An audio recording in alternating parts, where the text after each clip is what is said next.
नमस्कार, मैं सुमन शर्मा आज आपका स्वागत करती हूँ। पुस्तक समीक्षा और आलोचना। पुस्तक समीक्षा और आलोचना में क्या अंतर है? देखिए, देखने में आपको आमतौर पर ये एक ही समझे जाते हैं, लेकिन दोनों का भिन्न अर्थ होता है।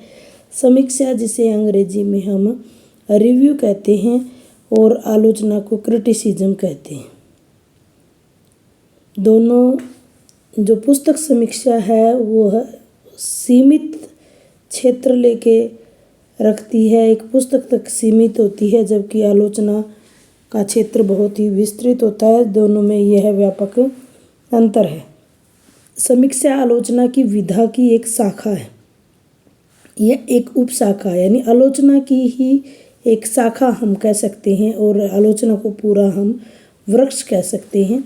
समीक्षा का तात्पर्य पुस्तक समीक्षा से है। निश्चित रूप से वह आलोचना के दायरे में आती है, पर आलोचना के दायरे में और भी बहुत कुछ आता है। किसी विधा, कोई लेखक, उसकी प्रवृत्तियाँ, सभी का मूल्यांकन आलोचना के कार्य क्षेत्र में आता है।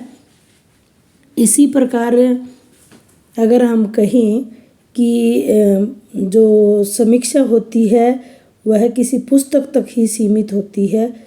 केंद्र में, आलोचना के केंद्र में कोई भी पुस्तक न होकर उसकी, जैसे उदाहरण एक ले लेते हैं। अगर भीष्म साहनी के उपन्यास मर्यादा माड़ी का विश्लेषण अगर कोई लेखक करता है तो वो एक पुस्तक की समीक्षा होती है।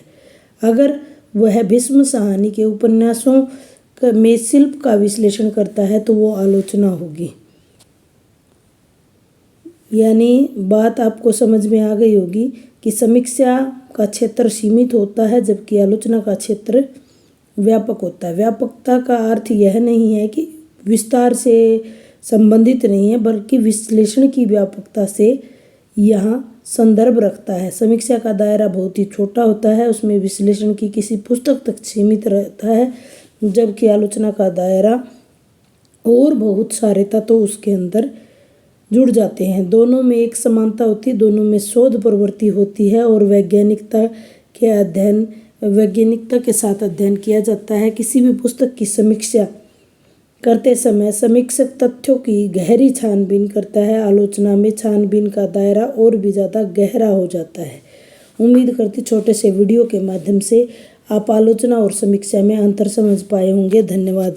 ये मोस्टली हिंदी के जितने भी इंटरव्यूज़ होते हैं उनमें ये प्रश्न बार बार पूछा जाता है कि समीक्षा और आलोचना में अंतर बताइए। एक मैंने अलग से प्लेलिस्ट बना रखी है जिसमें अंतर जैसे शब्द और पद में क्या अंतर होता है, संधि और समास में क्या अंतर होता है, जो छोटे छोटे अंतर होते हैं, रेखा चित्र और संस्मरण में क्या अंतर होता है, आत्मकथा और जीवनी में क्या अंतर होता है। तो इसके लिए आप प्लेलिस्ट का मैं लिंक इस वीडियो के डिस्क्रिप्शन में लगा दूंगी। अगर आपको देखने हैं तो आप देख सकते हैं। धन्यवाद।